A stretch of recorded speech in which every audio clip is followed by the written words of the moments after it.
ఈరోజు మనం చేయబోతున్నాము రాయలసీమ స్టైల్లో చేపల పులుసు. ముందుగా చేపలని నీట్గా కడిగి తీసుకోవాలి. మీడియం సైజు ఒక ఉల్లిగడ్డని మరియు 3 మిరపకాయలని తీసుకోవాలి. ఫోటోలో చూపించిన విధంగా ఎండు కొబ్బరి, అల్లం, వెల్లుల్లి, కరివేపాకు, 2 టమోటాలు తీసుకోవాలండి. అలాగే నానబెట్టిన చింతపండు కూడా తీసుకోవాలి. ఫోటోలో చూపించిన విధంగా జీలకర్ర, మెంతులు, దాల్చిన చెక్క మరియు మిరియాలు, అలాగే కొత్తిమీర కూడా తీసుకోవాలండి.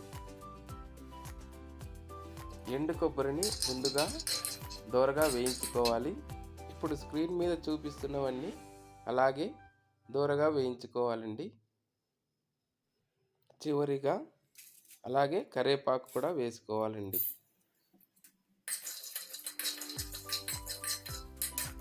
వేయించుకున్నవన్నీ ఒక ప్లేట్లో తీసుకొని చల్లార్చుకోవాలి. ఇలా వేయించుకున్నవన్నీ మిక్సీ పట్టుకోవాలండి.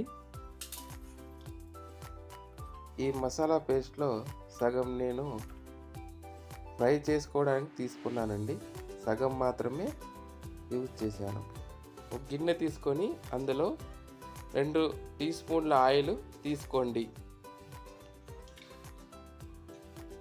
నూనె వేడైన తర్వాత ఉల్లిపాయలు, పచ్చిమిరపకాయలు కూడా వేసి బాగా కలపండి. ఇప్పుడు అందులో ముందుగా రెడీ చేసుకున్న పేస్టును కలపాలి. ఇప్పుడు చింతపండు గుజ్జుని రెడీ చేసుకోవాలి. మసాలా పేస్ట్ అంతా పచ్చి వాసన పోయే వరకు బాగా కలుపుకోవాలండి.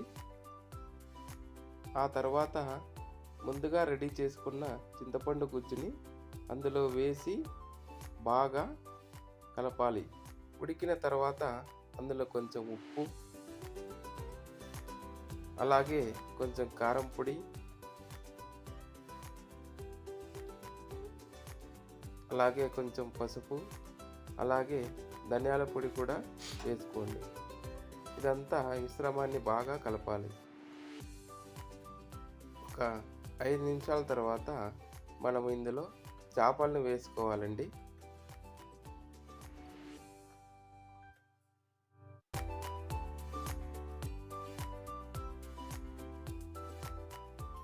ఇలా చేప ముక్కలన్నీ గిన్నెలో వేసుకున్న తర్వాత ఒక గెంటె తీసుకొని సమానంగా అన్ని వైపులా చేప ముక్కలు ఉండేలా కలుపుకోవాలి.